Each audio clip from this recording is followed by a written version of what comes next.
Shane, thank you very much for sparing time and coming here and chatting with us. I want to start by asking, why did you choose cricket as a sport when you were a kid? Yeah, look, I chose cricket, I suppose, because of the love that my dad had for the game of cricket. Since I can ever remember, my dad was always sitting in front of the TV watching Test matches, filling out. We had like an ABC cricket book that Dad used to fill out the scorecards every single Test match that was played.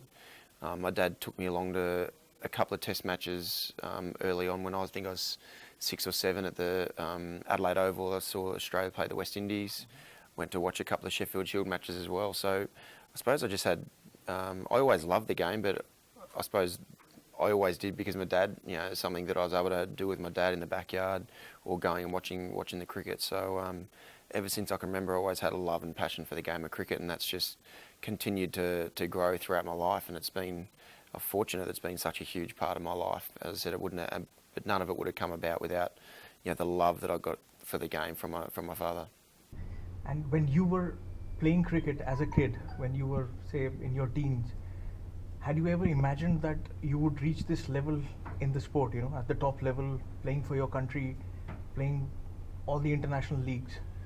Yeah, look, I always dreamed about playing cricket for Australia. That's something that I always, just since I can remember as a young kid, I remember just watching the TV, watching the Test matches, watching Australia play, and I just dreamed of being able to one day hopefully do that. And it wasn't until I was probably 15 or 16 where I just wanted to give myself the best chance to see how good I could be. So at that time I was playing other sports. I was playing rugby union in high school. I just stopped playing other sports. I had to concentrate on my studies. Made sure mum and dad made sure I always worked hard at school. But outside of that, I was just fully focused on cricket to see how good I could be. And whether that was being a really good first grade cricketer, whether it was being a really good first class cricketer, I just wanted to be the best I could be. And it's amazing how if you believe in something so much and trying to be the best you can be, and my dream was always to play for Australia, that you do everything you possibly can to try and allow that to become reality. I've had a lot of luck along the way as well, with opportunities, with making the most of opportunities that arose at certain times in my career. But to be able to now, be right at the back end of my career at 36, playing professionally since first 16, 17 years, is it's hard to believe because I dreamed of it as a little kid, and it's amazing to think that your actual dreams can come true if you set your mind to something. Okay, so what we see in cricket stars is the success, but there have always been phases in your career where you have those lows as well, where you feel that okay, you've reached that top level, but there are pressures there to perform. So I'm sure you would have, in those last 16 years that we are talking about, have you had that phase in your career where that doubt came in suddenly, despite having everything played for Australia, but you had that that graph going down a little bit? Absolutely. Look, I had that from a young age. I had stress fractures in my back at the age of 12. So I always had setbacks along the way.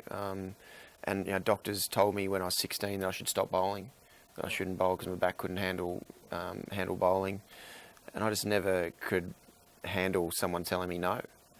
I just always had the dream of becoming the best cricketer I could be, and that was being the best bowler I could be, the best fielder I could be, and the best batsman I could be. So there's always times, even from a physical point of view, when I had a lot of injuries, and I certainly had a lot of doubts whether I was actually going to be able to achieve being the best all-rounder I could be. But I always believed that no matter what I was doing everything. I'd do everything I possibly could to be able to make that come reality. And so many times people told me, no, you can't do this. But I don't accept no. Because we've also read stories, where you have those injuries. People are saying that Watson is fragile, he's not going to last for a very long time. And now if you look back, the same kid you're talking about has been there for 16 years, and hopefully he'll go on. You never know for how long. Yeah, and that's I suppose I've always, because of the injuries that I've had to really refine all the time how I prepare physically. I'm still learning all the time. Even at this stage in my career, after all the injuries that I've had, I'm still refining how I train, how I prepare, to be able to try and stay as fit as I possibly can.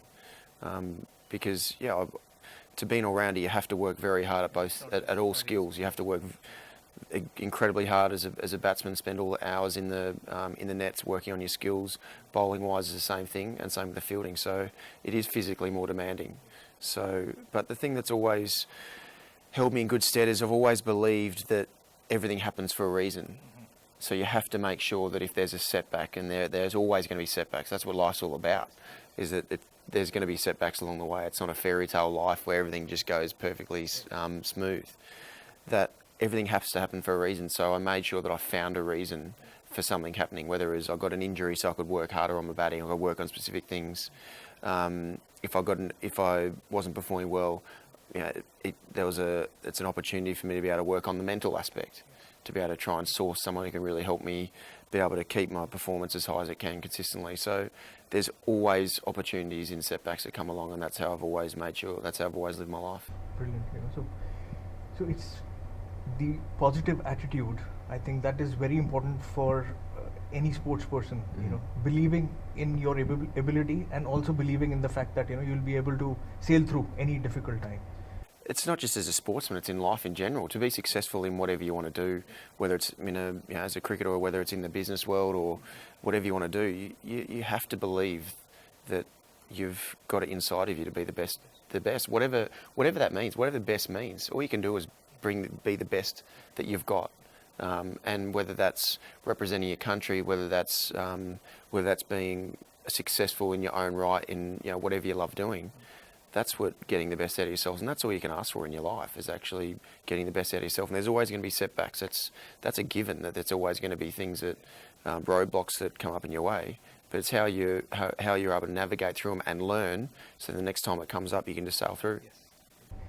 So for a cricketer who's playing at that level, how important is the equipment for you? So for cricketers, I think the bat and the ball are very important tools.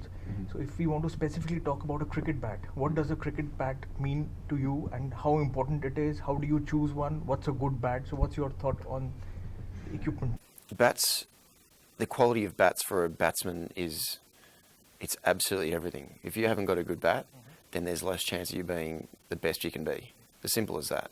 If you've got really good bats, like I've been fortunate enough to have with SG the last few years, it just provides you with that extra bit of confidence that you know that when you go out to bat, that you can just back yourself. You can just rely on your instincts to be able to take the bowlers on, but know that even if you don't hit the ball perfectly, which even Don Badman wouldn't hit every ball perfectly, that you know that the ball's going to go where you want it to. So I'm very particular with my bats. I believe you have to be very particular with your bats as a batsman, and even as a tail end batsman, your runs are very important to the team. So you should be very particular even as a lower order batsman as well. But I've always believed that I like a bat that's got a full back down the back of the bat, because I find the bats that are carved out mean the bat spins a bit more in my hand. They're less forgiving. A good pickup. I like the bats a little bit heavier than lighter, especially playing 2020 cricket, where you want to know that if you miss hit the ball, it's still a chance of travelling. And also, grips are really important to make sure that I feel like it's going to be secure on my hand, and also the handle. So the handle for me, I don't like my handle being too whippy. There's some bats where the handle really moves around, like it's got a lot of whip in the handle. I prefer it to be a little bit more rigid in my hand, so I feel I've got more control over where my bat is. So one last question I want to ask you, Shane. If there's a message that you want to give to young cricketers who are aspiring to play at the top level, what are the few things that you'd want to tell them, so that they can that's something that can keep them motivated to reach the level that you have reached in international cricket? Yeah. I suppose the most important thing is hard work. You can't expect to be able to get to reach your dreams, which is playing, being the best you can be, especially playing for your country, if you don't work incredibly hard. But then also understanding there are going to be setbacks along the way, whether it's not scoring the runs when you really want to, whether it's not getting picked in a team that you really want to, whether it's getting an injury at the wrong time. It's understanding, if you've got your mind on that end point, that goal, that you don't let anything move you away from it. You just find ways to be able to navigate your way around it.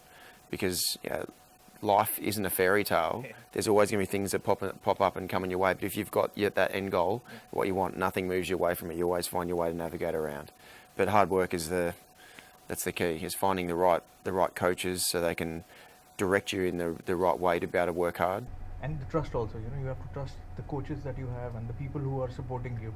Absolutely, you need a support network around you. Absolutely, whether it's your family, your mum and dad, but also coaches as well. If you don't source the best coaches that you possibly can, then it means that you're not getting the best out of the training that you're doing. Thank you very much, Sheikh. My pleasure. Lovely. My pleasure.